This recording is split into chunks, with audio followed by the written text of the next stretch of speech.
Summer days, just relaxing. Feeling so in our chill. Rarotonga top.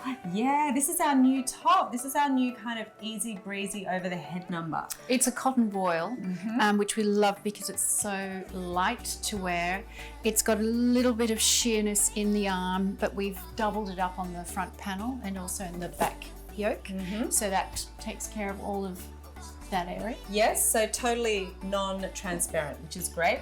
We've done a lot of work on French seaming on the outside bib, which we really love. So we've used it as a detail. We have, it's a detail. Also added the French seaming detail and a bit of gathering to this sleeve area.